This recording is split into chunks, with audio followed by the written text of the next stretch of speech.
Alrighty, folks, today we're going to talk about whether Gen Z should go to college. This video is sponsored by ExpressVPN. Well, I think the question is, or do what? When people ask, should I go to college? The answer typically should be, what are the options on the table for you? College isn't a bad option for everybody. College is a very good option for people who want to go into STEM fields, science, tech, engineering, math. You're not going to learn much about that outside of a solid college.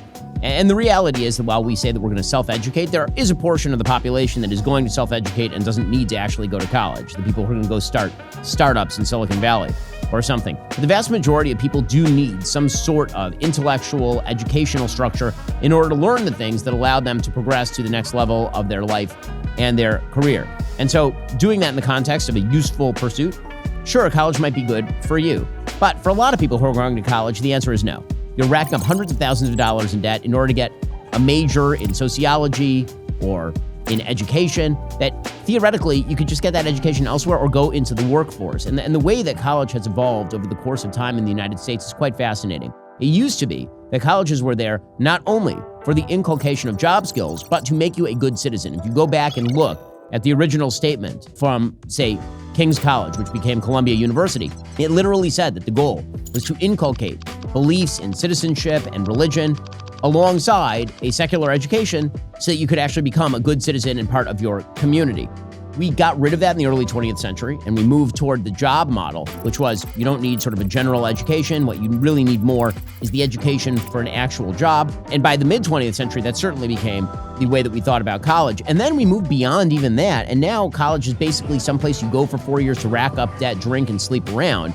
And now we've actually moved beyond that, where you don't even go there to drink and sleep around. You go there to watch porn alone in your dorm room. That seems not like a wonderful progression for college. So the question is, what are you going to do instead? Well, there used to be these things called apprenticeships in the United States. And for many people who were not actually going to college, they went into an apprenticeship at a firm. If you want to be a lawyer, you became a law apprentice. If you wanted to become a blacksmith, you became a blacksmith apprentice. Well, there's no reason why we shouldn't take high IQ high schoolers and put them in apprenticeship situations. They'll probably learn more that way than they will in a lot of these college courses. I have an objection, Ben, if I may. Okay. The Trump administration's cracking down like crazy on schools across the country. And there's a reasonable argument that things might change. Are universities all, fated to be liberal forever and be useless forever? Or is there an argument that things can really change? Well, I think that the university's political orientation is less the problem than their orientation toward the job market in general.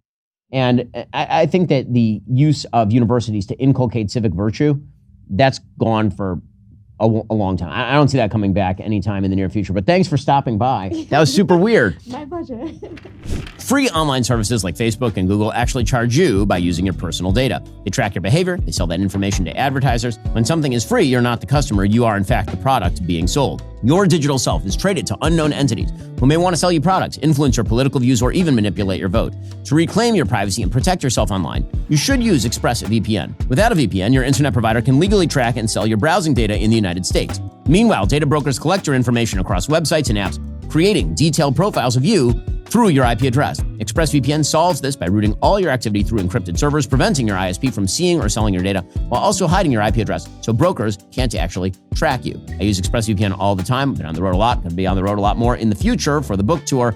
And what does that mean? Well, that means ExpressVPN will be vital so people don't, take my data. It's incredibly simple to use, just one tap for protection. It works on all your devices with a single subscription covering up to 8 devices. No wonder CNET and The Verge rate it as the #1 VPN worldwide. Find out how you can get 4 months free by scanning the QR code on screen, clicking the link in the description box below, or heading on over to expressvpn.com/BenYT. The truth is that when you hear people arguing in favor of college, they're looking at income trajectories for people who go to college versus people who do not go to college. The problem is that there are a bunch of confounding factors there. Like, for example, what is the intelligence level of people going to college versus people who don't go to college? Is that a confound, like statistically speaking? Is it fair to say that people who get into a college are higher scoring than people who don't get into college? And the answer there typically is yes. That doesn't mean people who don't go to college are stupid. It doesn't mean people who go to college are smart. It does mean that if those smart people, the guy with a 1600 SAT score, didn't go to college, would he still be successful in life? The answer is probably yes. And so you actually have two different statistical categories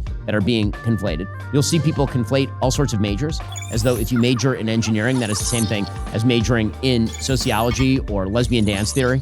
It absolutely is not. We treat all college degrees from all institutions as the same, which is why you end up with scam colleges popping up where people are paying hundreds of thousands of dollars to go to some college or university that earns you a degree that really doesn't pay off in the job market.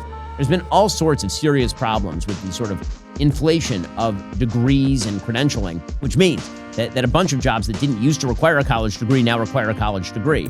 If you want to be a barista at Starbucks, you might need a college degree now because every other person you are facing down has a college degree. I do think we are entering an era where fewer people are going to go to college because I do think AI is going to mess with all of this. Most people are going to be, their intelligence plus AI is going to be the final productivity of their work, which radically changes the equation. It used to be IQ plus education plus job training equals sort of outcome. And now it's going to be IQ plus AI plus job training equals the outcome because the AI is going to replace both part of IQ and also part of education. And so it's actually going to flatten the job market in some pretty incredible ways. You'll have people who really outperform, who come up with innovative new things, are able to use AI in innovative new ways. But there is going to be a broadening and I think deepening of the job market and its availability to a wide variety of people, or AI is going to take over entire segments of the economy and everybody's going to be doing manual labor, which is also quite possible because the robots for assisted living facilities are not going to be as cheap and plentiful as the labor available for those. So that was a very long answer to the question of should you go to college? But again, it depends on the kind of person you are, what you're going to do with that time. College is certainly not for everybody, and not every kind of college is for everybody.